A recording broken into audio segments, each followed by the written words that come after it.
So what I'm going to do here is just talk you through the interpretation of a profile. And I'm doing this with the mindset that this is the first time a student's seen it.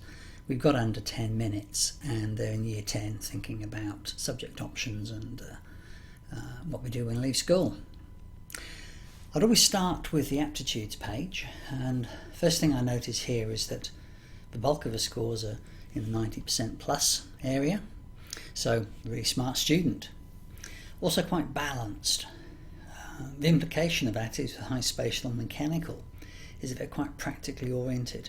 While they can learn theoretically, they probably like to learn by hands-on work as well, so anything involved in projects, case studies, that kind of thing might suit their way of working.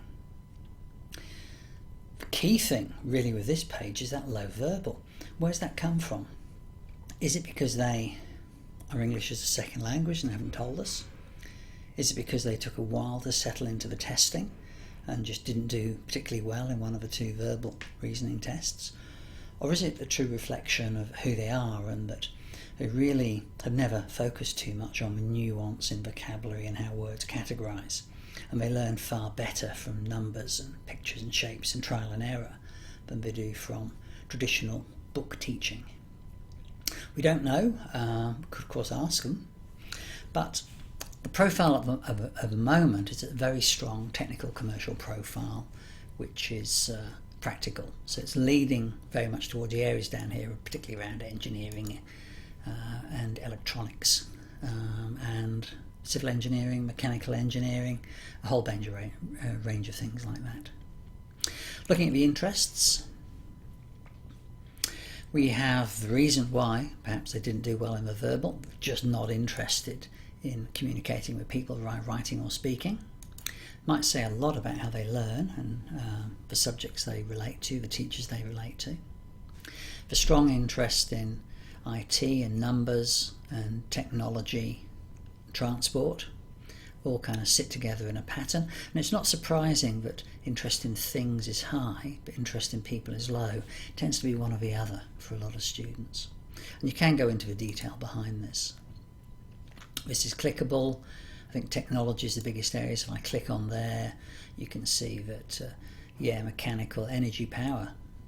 In fact, the whole lot's pretty similar. Maybe, probably equally interested in everything. If you click back in the centre, you can back out of that. Quick look at personality. Nothing much to be said here. The longer the line, either way from the centre point, the stronger the preference for behaving in that way. So nothing really stand out here. They come out as a motivator. Some descriptors down here. I wouldn't go into this in too much detail unless you had more time. And out of these tabs, unless you have loads of time, I tend to would focus on aptitudes, interest, personality, and that's about it along here. Coming up to careers, we have a list of Moresby's suggestions. Now these assume an academic attainment level on the left here.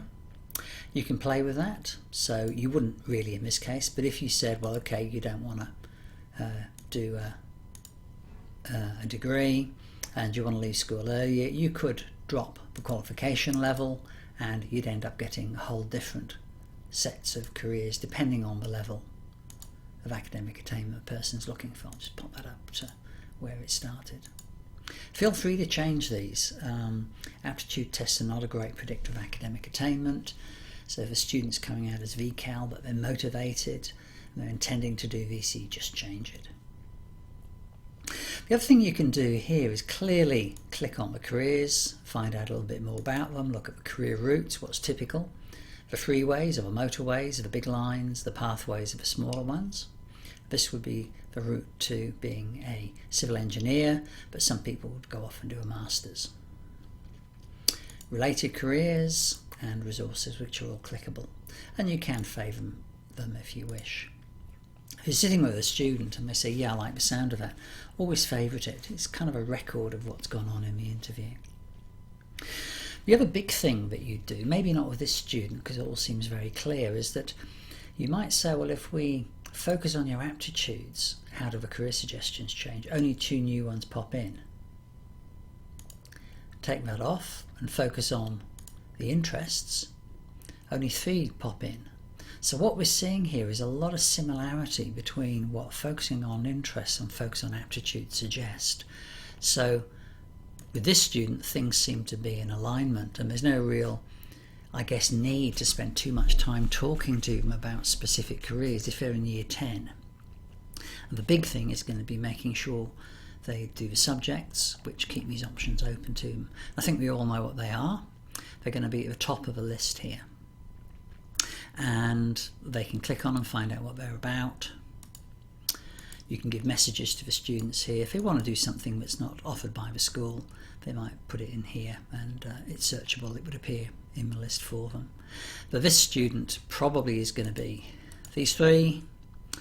They'd have to do an English of some kind, and then whatever else you choose to do. But it seems fairly clear for this student, straightforward, and the Moresby profile should be two things for them. It should be confirmation that their interests line up with their aptitudes. They've got a high level of aptitudes, always a nice thing to know. And secondly, from a school perspective, there's a very low risk of getting it wrong in terms of their subject options. There is the argument, do they do specialist maths or not, which will be one obviously you'll go through in the school. But other than this is giving a student an opportunity to click through the different career areas and work out, have they thought about environmental engineering or building services engineering? What is that nowadays? Mining engineering, is there a future? How does that look? So that they can progress with their own research around this. That's end of discussion.